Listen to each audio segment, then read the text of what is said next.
Bonjour à tous, je vous propose de revoir l'activité de dimensionnement d'une poutre en béton armé qui a été traitée récemment. Le support que nous avons utilisé, c'est la maison située à Martigues sur laquelle nous avions déjà travaillé. La poutre qui nous intéresse, elle est ici. Donc là je repasse notre poutre.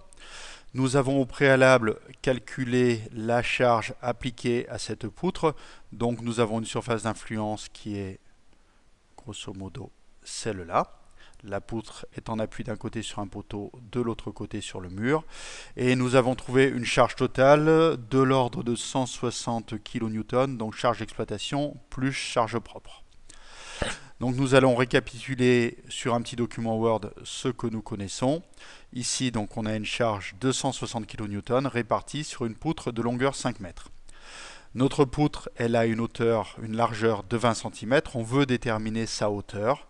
Et pour ça, nous allons utiliser un petit tableur Excel qui est à disposition dans votre répertoire classe ou que vous pouvez télécharger. Donc ce tableur Excel, il utilise une méthode de calcul qui n'est pas la méthode aux eurocode, mais qui est une méthode qui est relativement proche, qui est antérieure aux eurocode, qui s'appelle méthode de calcul du béton aux états limites, BAEL, ici dans sa version 99. Donc vous chargez, vous ouvrez le document Excel qui s'appelle poutre rectangulaire en ELS. Quand vous démarrez Excel, il faut activer les macros en cliquant sur Option, activer le contenu. Et là, vous avez un tableau sur lequel ce que vous devez saisir est en jaune. Donc vous avez ici la largeur de la poutre, par défaut c'est déjà 20 cm. La hauteur au-dessus des aciers tendus, par défaut 55 cm, ce qui fait que nous avons une poutre de 60 cm de haut. Les caractéristiques des aciers. Et ici, vous avez le moment de service, donc la sollicitation en flexion sur la poutre. Les informations ici sont données, sont les résultats du calcul. Vous avez en bas ce qui apparaît, la section des aciers tendus, la section des aciers comprimés, avec ici la valeur minimale qui est calculée, et en jaune, une valeur que vous avez à saisir, que je vais effacer ici, parce que ça dépend des résultats, c'est quelque chose que vous saisissez vous. Donc là, pour pouvoir calculer et dimensionner notre poutre, ou prédimensionner notre poutre plus précisément, il faut que nous commencions par calculer le moment de flexion auquel est soumis la poutre. Pour cela, nous retournons sur notre activité.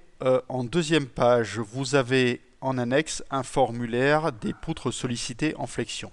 Donc là, on vous donne dans cette colonne la formule qui vous permet de trouver le moment de flexion maximum. La seule chose à faire, c'est de savoir à quelle configuration nous sommes confrontés. Donc ici, bien entendu, c'est celle-là. C'est-à-dire que nous avons une poutre qui est sur deux appuis, sur laquelle on applique une charge répartie. Le moment de flexion, la formule, c'est MF maxi égale Q L2 sur 8, avec Q la charge répartie, L la longueur. Nous notons donc ces éléments sur notre compte rendu, en faisant un petit copier-coller du modèle et de la formule donnant le moment de flexion. Alors ici, il faut bien sûr qu'on calcule la charge répartie Q, donc on a 160 N sur 5 mètres, donc Q c'est 160 divisé par 5, donc 32 kN par mètre linéaire. Nous calculons notre moment de flexion maximum, donc 32 ici c'est la valeur de Q, fois 5 au carré divisé par 8, donc 32 divisé par 8 ça fait 4, 4 fois 5 au carré c'est 4 fois 25, 100 kN mètre, et non pas kN par mètre, c'est un moment. Revenons sur notre tableau Excel. Ici, le moment de service, alors on l'a calculé en kN/m. Ici, il nous le demande en méga-Nm. Donc 100 kN/m, c'est 0,1 méga-Nm. On rentre la valeur et on va regarder en bas ce qu'il nous propose. Donc le tableau, la feuille de calcul nous indique qu'avec cette poutre, donc qui je vous rappelle a une hauteur totale de 60 cm, donc 55 cm au-dessus des aciers tendus. On nous indique qu'il faut dans ce cas 15,6 cm² d'acier, de section d'acier tendu, 0 de section d'acier comprimé. Donc on n'aurait que des aciers en partie basse. Le problème, c'est que notre poutre fait quand même 60 cm de haut. Donc on va quand même noter cette solution sur notre document de synthèse. La solution 1, donc la solution de base, c'est une poutre de hauteur 60 cm avec 15,63 cm² d'acier tendu.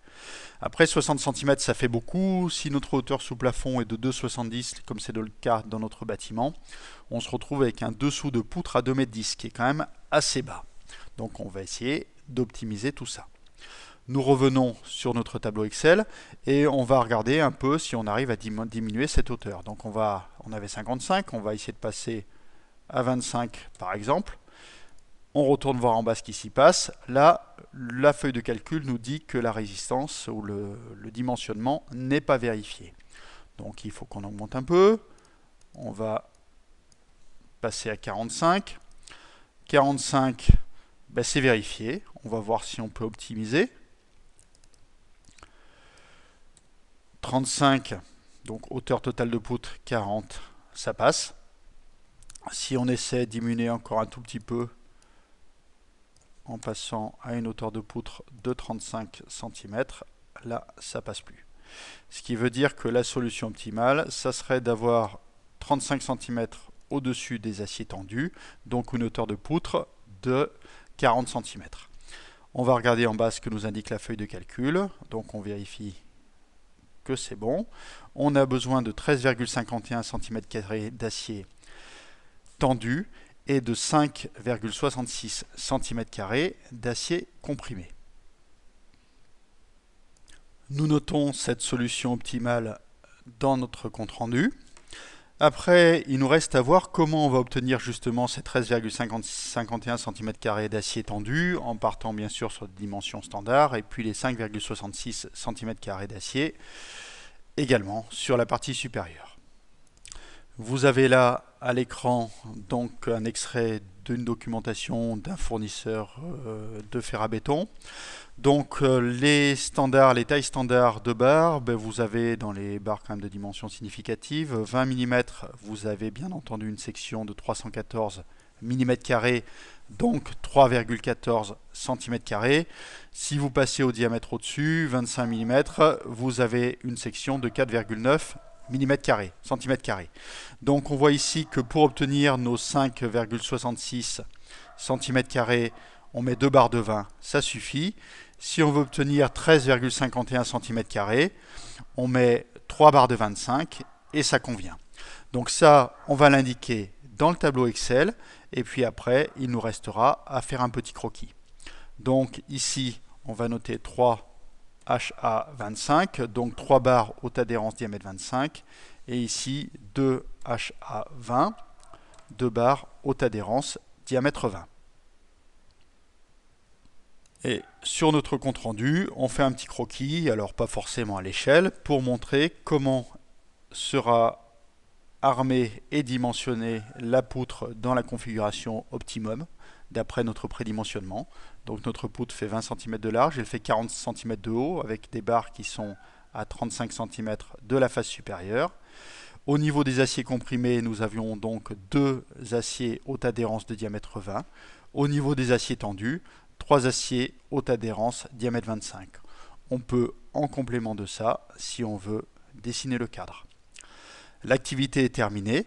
Donc là-dessus, vous imprimez votre compte-rendu, ou si vous l'avez fait à la main, vous le conservez, et vous y joignez la feuille de calcul Excel sur laquelle vous avez rentré la configuration optimum, le moment de service, et qui vous donne vos résultats. Merci, à bientôt.